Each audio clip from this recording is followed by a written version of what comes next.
Recently, I've started a journey to find the best personal CRM to manage my contacts and remember people I spoke to. And seems I found the perfect solution. If you are a bit older, you might remember a tool called Rolodex. A Rolodex was that spinning plastic carousel thing that held business cards with special clips. You could spin it to quickly access a large number of contacts. Salespeople up until probably 90s used this Rolodexes fairly extensively. It was invented in mid-50s before being replaced by digital tools.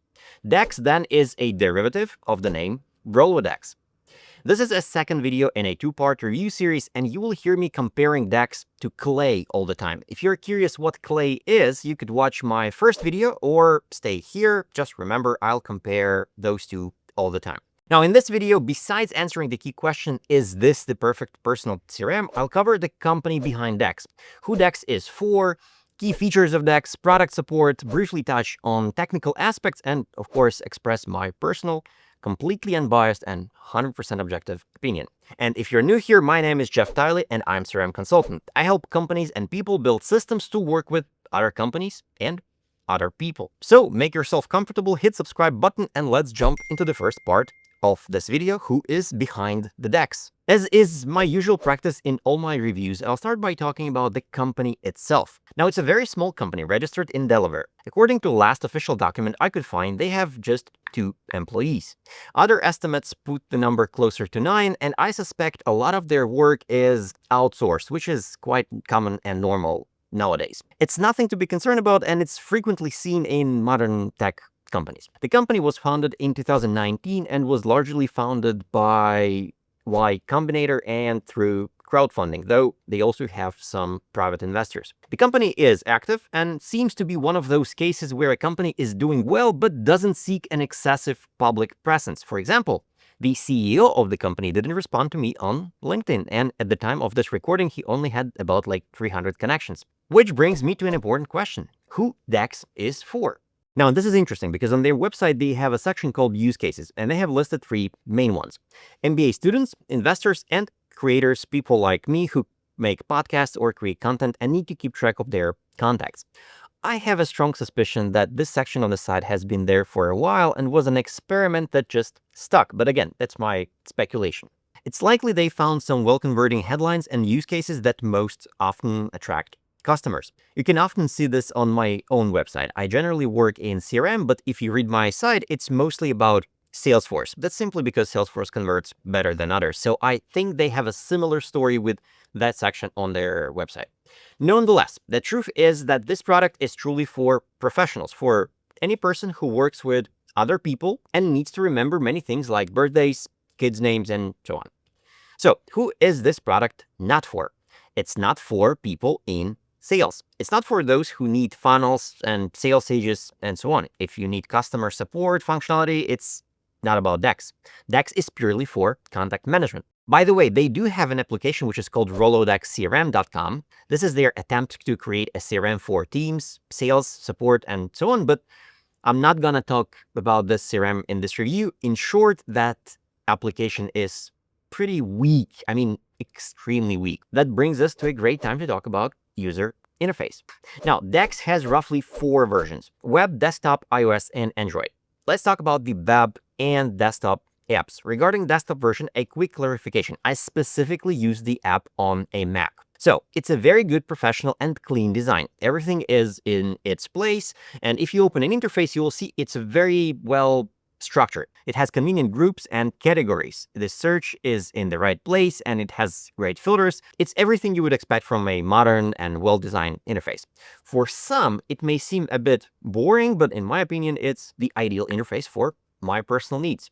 It's very clear, and there are many different ways to view the same information. I can take a contact and put them into a group, find them through a search, or add them to a list. In short, there are many different options, which is something we all love. I mean, experienced users.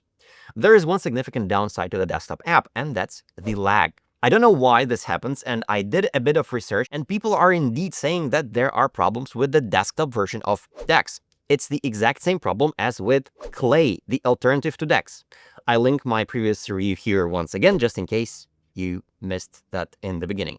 Anyway, Clay had the exact same desktop issues. I don't know what's wrong with their desktop apps, but that's not an issue on mobile. We'll talk about that in a moment.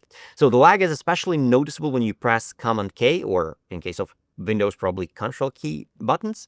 They promote shortcuts and I'm all for them. I love them. But the shortcuts are not as good as in Clay, but they exist. So you press Command K, type a name in the search, and in half of the cases, the name isn't found. I don't know why, even though the name is definitely there. So that's the story with the desktop app. The web version is a little bit faster, but not without problems, and it also has search issues and works fairly slowly. Choosing the right CRM system can be tough, but I have a solution. I've created a free tool that will match you with the perfect CRM for your business in just a few minutes. Now, how it works: you message me on WhatsApp, I ask you a few questions about your business, you receive a personalized recommendation based on your specific needs. I'm constantly expanding the list of industries I cover, and right now you can get a recommendation completely free of charge. So don't miss out. This service might become paid in the future. Click the WhatsApp link in the description to this video below.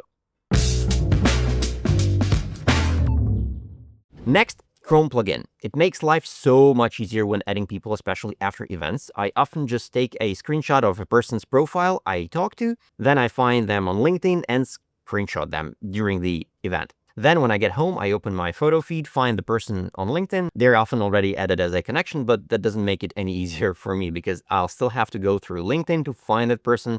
But thanks to Google Chrome plugin, there is a Dex button. I click it and it either redirects me to an existing contact card or creates a new one inside Dex. It works roughly 8 out of 10 times, and sometimes it would redirect me to a card without a name, and I will have to input that manually, but still, that saves a lot of time, and it's a great addition. It's easy, and there's nothing terrible about its lack. It's fine. The mobile app runs very fast, much faster than the desktop version. Its search works smoothly, and everything is easy to find. The only drawback I noticed is with the interaction history, especially emails. For some reason, emails often don't load, which makes it feel less transparent than the desktop app. In that regard, it just feels weaker. Notes are fine, they show up in chronological order, no issues there, but reminders, well, we got to those later. So I tested an app on both Android and iOS, and the same problem appeared. Emails just don't open. On the other hand, LinkedIn and WhatsApp do work, and that's really convenient. You can open them, see the latest message, text pulled in, and overall the app is very functional and the interface is clean and pleasant to use. Nothing more to add here. Which is a great time to talk about implementation and how easy it is to implement Dex. And here I have to say Dex works incredibly well with data migration from all possible applications. Both Clay and Dex make this very easy, but since this isn't just a review, but also my personal quest to find a product for myself, I have to note that I like the implementation process in Dex more than in Clay. Let me explain. The reason here is that there are more filter options. It was very straightforward for me to clean up my contact database. Secondly, Dex handles data much better than Clay. When you import contacts into Clay, all notes are stored in a single cell in a single line. If you have a lot of notes, that quickly becomes unmanageable. Now, the export format itself is also weaker compared to Dex. In Dex, contacts and notes are stored separately. You upload one file for contacts and a different file for notes. Each note is tied to the correct contact by first and last name. This makes importing and managing data much easier. Clay doesn't work that way. You only get a single combined file, which makes handling and remigrating data a real pain. Now, data migration is usually a one-time task, but I always pay attention to it. The reason is simple, because Dex is a small company, just 2 or 3 people as far as I can tell from the open sources. And with such a small team, anything can happen. They might sell the product, shut it down, or, just move on. You cannot rely on the product lasting forever. If you ever need to migrate your data, Dex makes that process much easier because its data format is cleaner and notes are saved properly and the structure is universal. Many other products use a similar approach, so remigration would be a straightforward task. With Clay, it would be, in some cases, much harder, in some cases just a little bit harder, because you have all the notes inside one cell. On the same line, you got all your contacts. Not all the apps would accept that kind of format, so you later will have to, transform that file into something more digestible. So overall, Dex is simple to set up, its grouping feature is convenient, and the whole implementation experience is smooth and enjoyable. Which brings me to a great time to talk about features and functions available in Dex. Now, when I was reviewing Dex for a long time, I couldn't figure out where to start. What functionality should I focus on when talking about reviews? Should I focus about the mobile app or the desktop app? And since I'm an experienced user, I decided to focus on myself and how I use it. The app is made for people like me and primarily use it on the desktop. I'll explain why. It's much faster to take notes, and all my communications mainly happen on the desktop where there's a keyboard and I can simply type faster. If I got a meeting, I can record it and I can transcribe it with Whisper. If you don't know what that is, it's a free speech recognition algorithm from OpenAI, and I can put meeting recording in there, transcribe it, and copy paste it into a structured way into Dex. That's why I use it in a desktop setup. Now let's go through Dex features, starting with the home screen. On the home screen, you can see calendar events, birthdays, reminders, and network updates. Let's start with network updates. Just like in Clay, Dex tracks changes in your contacts' networks. However, unlike in Clay, from what I understand, it only tracks on LinkedIn, or at least it didn't work for me with Twitter. Next are reminders. And what I love about reminders in Dex is that I can see all my future reminders. For example, I want to talk to someone in a month from now, but I know I'll be away next week. And I can see all the reminders I have set for the next couple of weeks and take care of them this week instead. You cannot do this in Clay. A reminder comes to you on the very day it's set for. Secondly, reminders in Dex have a great function to be set by date, not by time. Unfortunately, if you need to set a reminder for a specific time, you couldn't do that. You'll have to set an alarm or something similar. Nevertheless, when I compare the two apps, I much prefer how it's done in Dex than in Clay. What I don't like about reminders, especially on the home screen, is that when you hover over a person and then move your mouse away, your reminder gets a bit stuck. I understand why this is done. It's an interface feature that allows you to mark a reminder as done or postpone it, but it would be cool if they figured out how to defocus when you move the mouse away, like on mobile apps. Usually when you hover over something, a focus mode is activated, and when you move the mouse away, the focus is deactivated. Here, it feels more like a minor bug than a deliberate choice, and it's quite annoying. What I did like, though, is that you can link a reminder to two people at once. For example, if you want to introduce two people to each other, you can set a reminder for both of them and at the same time, and reminders will show up for both contacts. Moving on to birthdays. There's not much for me to say here. The only thing I can note is that subjectively, I feel like Clay did a better job of pulling in birthdays than Dex. In Clay, I noticed that most of my contacts had birthdays. I don't know where it get those, but I suspect from Instagram. In Dex, you have to add them manually, but they work great and remind you that it's someone's birthday, so you can call them or text them. There is a very convenient feature called the timeline. Several things go into the timeline, and these are notes, calendar events, and reminders. Now, why I liked it. Let's say you are at a meeting and you quickly take some notes without linking them to anyone. You get a history of what happened in order that you created them. Sometimes you might forget a person's name, but you remember you left a note about them, and in the feed, that person will appear and you will see what happened. I hope you got the point. This is a very useful feature, and you could filter the feed by, say, reminders only or calendar events only. You can also see future events in the feed and filter the timeline by date. This is a super convenient feature that Clay didn't have, but which I've really taken to. It's done very, very well. The next feature is the map. I don't know how much I'd use it, but it's probably useful for those flying a lot and trying to find people by geography. You can see where the person lives or where you put their address and maybe see if you can meet them, while you are there. Probably that's convenient. I don't know. I don't use that. Then there are what they call tree maps, where you can view people by groups. If a person is in a group, it will show them by groups and where that person is located. I think this has a very limited application. Honestly, I couldn't think of a way it would really help me right now, except maybe to find some people. I don't know. It's mostly for groups. Now, what's interesting is the related people feature. If you noted connections between people, they will then be shown on this map. The thing is, to actually connect two people, let's say you introduce them, you just don't put that in a note. You have to explicitly go into that contact card and add a related person. In my understanding, that should work automatically. The moment you mention somebody on the note, it should appear as a related person. It doesn't work that way. With groups, it does work. You just put a hashtag, create a note, mention a group, and it will add that person to the group with related contacts. For some reason, doesn't work. But that map would be very useful if you are trying to track how people are related to each other. Now, another great feature is the ability to organize views in different ways, as I mentioned earlier. You can organize the same contacts in 2 different groups, for example. The first way is with groups. This is pretty straightforward. You just manually add them to the group. And the second way, you can create lists. Lists can be created with filters. For example, you can make a list of all designers or all founders or all people in the IT industry. You can set up complex filters based on the last interaction, name, keyword, company name, description, contact frequency, group, social media, you name them. You can add filters for many parameters, down to things like location and education.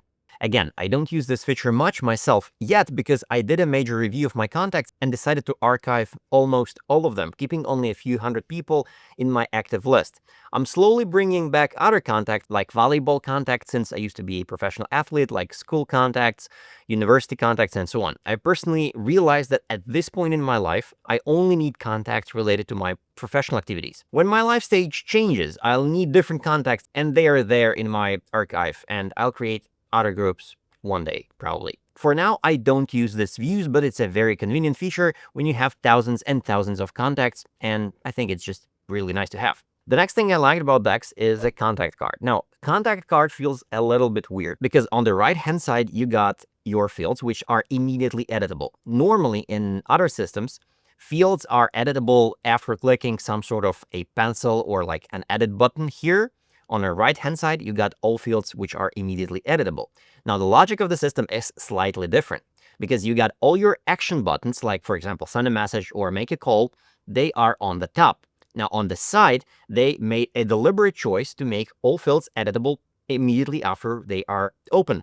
I strongly suspect that was a decision made for the sake of productivity. So when you are quickly editing a lot of contacts, it's really nice to have all those fields accessible because on mobile phone, it works completely different. Another interesting topic is messengers, and Telegram is here, unlike in Clay, and it's here by default.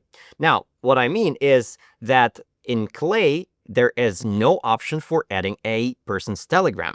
Here, you just enter a link or person's username, and you can click on Telegram, and it will take you to the Telegram app.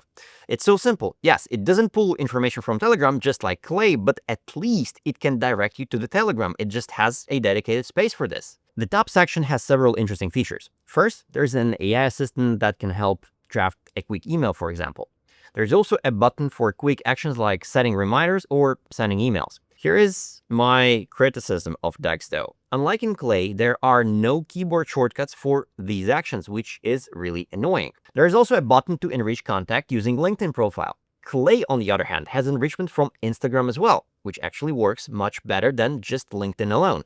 Now, talking about other features, you can star a contact, merge it with another contact, or import or export a vCard of a contact. Now, a vCard is a universal format for saving contacts that works great on both iPhones and Androids. You could also invite person to Dex, archive the contact, or delete the contact entirely.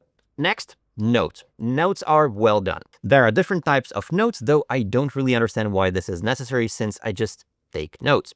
Here you can specify if it was a meeting, an email, or a coffee, but I don't really see the point of this feature. A note is a note, at least for me. You can tag people in notes and also tag different groups using hashtags. If you write a hashtag in a note and select a group, the person is then automatically added to that group. There is another cool feature. You can quickly note when the last interaction happened. For example, if I'm chatting with someone on Telegram, I don't have to write a note about it. I can just find the last interaction button, click it, and it will update the last interaction to just now. I do have a big question about the trustworthiness of this feature though, because if I go back in 3, 4, or 5 months and see that the last interaction was back then, and I feel like I'm missing some, context or transparency. Like, how do I know there was an interaction? Did it pull the information from somewhere, or did I just click it myself? It should show that you clicked it 3 months ago. That's what's missing. So it misses the context why the interaction happened 3, 4, 5, or whatever months ago. These functions are convenient, but they're not fully fleshed out. Because when it's a black box like this, I always ask myself where it pulled this information from. Is it an AI feature, an AI hallucination, or did I genuinely click it myself? I could not remember clicking it, so in this case, I usually write a note to make sure I remember there was an interaction. If they have added a note that said you clicked it yourself 4 months ago, I trust the feature much, much, much more. So it's literally just a tiny bit unfinished. And that, in essence, is it. That's the whole entirety of Dex. There's nothing more to tell about it. It's simple and straightforward app. I'm not going too deep in the mobile app right now. You can download it using my link in the description. The link is, of course, an affiliate link, so I'll get a little bonus if you subscribe. What's in it for you? Nothing, just a bonus for me for the time I've put into this video. Which brings me to the next section of my review. Product support. And there is nothing much to say. Product support seems to exist, and I can't say anything good about it, but I couldn't say anything bad either. The documentation is comprehensive and covers all of the Dex's capabilities and integrations. Dex offers an API with extensive functionality, including the ability to extract reminders, a significant advantage over Clay. However, it makes integration through Zapier rather than Make.com, which I'm not a big fan of. The technical documentation is thorough and demonstrates Dex's ability to extract various data types, making it suitable for building workflows like syncing reminders to Todoist, for example. They don't have a community, but they do have a cool feature that I don't often find with companies. They have a roadmap, and the roadmap is set up as a poll where users can go and vote for the best or most needed feature. By voting, user gives points to a feature and developers decide if they want to build it or not. Currently, there are over 400 feature requests, which shows that the community is developing in that sense at least. They also have a give feedback button, which is comparable to their roadmap in general, and it's fairly smart approach. They listen to their users and essentially develop a lot of features based on what users say they want. Of course, they prioritize them sometimes based on their own goals and priorities, but for the most part, it's all great. Which brings me to an ultra short technical overview. Dex is a simple product. I don't think you would want to build anything on top of it, and if you do want to build something on Dex, I have a lot of questions for you. In short, I've decided to test what Zapier integration could do, and I wondered if I could transfer all of this to my Todoist. And unfortunately, no. What Zapier does is it creates contacts, creates reminders, and creates notes. This is more than Clay, by the way, through Make.com. Clay only creates contacts through Make. So here you can create contacts, notes, and reminders, but you could not, for example, set a trigger that if a new reminder is created, it goes to your Todoist and creates a new task with a link to that contact. So in any case, you will have to use two applications. It's not a strategy, but it's not ideal. Something I really wished this application had. Which brings me to the important question, the price. And there is nothing simpler than Dex's pricing. They have only one subscription option, which is $12 a month if you pay annually and $20 if you pay monthly. This is it. It's very simple and clear. Is it worth it? Tell me in the comments down below. But it's time to talk about the most important thing on my channel. What do I really think? And which application would I choose for myself to manage personal contacts? And I'll be honest, the choice was incredibly difficult because the apps are different in a sense, and in a sense they are identical. Now, Clay has a killer feature that really made me think very hard. It's the Instagram integration. It pulls birthdays from Instagram. This is incredibly convenient. My contact database is much richer with Clay. Overall, the data enrichment in Clay feels better, at least from what I have experienced. But Clay has a very big flaw. In their desire to simplify everything, they went so far that there are no lists. They replaced everything with search, but the search works poorly. Dex's search works much better, like objectively better. The only thing I can say is, for example, I was looking for videographers in my contact database and Clay seemed to find them better. I searched for videographer and Clay figured out that this was probably related to video or cinematography, because people have different titles on LinkedIn, and it found synonyms. Dex is a bit dumber. It didn't find the synonyms. Dex has that AI agent, but you have to be very, very precise. Write something like all things related to video or cinema, and then it might find something. These are minor things, but they're not a deal breaker for me at least. They're just nuances you need to be aware of. So, what was my final decision? Well, I decided to stick with Dex. Although I really came to love Clay, I'm incredibly grateful for their philosophy. They have a great blog, which Dex doesn't have, by the way. They have a great philosophy. It's a very beautiful product, but it's only on iOS. They don't have an Android version. B, the desktop app is very laggy. Dex is too, but it's not as laggy as Clay. And C, I'm missing those filters. I'm missing more convenient groups than what's in Clay. Although Clay does have groups, you couldn't do the filters and views that I know I will definitely use in the future. And I need them. Dex is much better at managing lists and has those filters with options that I can select. Unfortunately, Clay doesn't have this. So for myself, I've made an unambiguous decision. I'm going with Dex. But what do you think? Clay or Dex? Android or iPhone? BMW or Mercedes? Let me know in the comments down below. Don't forget to subscribe and hit like to this video if you like what I'm doing. On that note, thanks for watching so far and see you next time. Peace.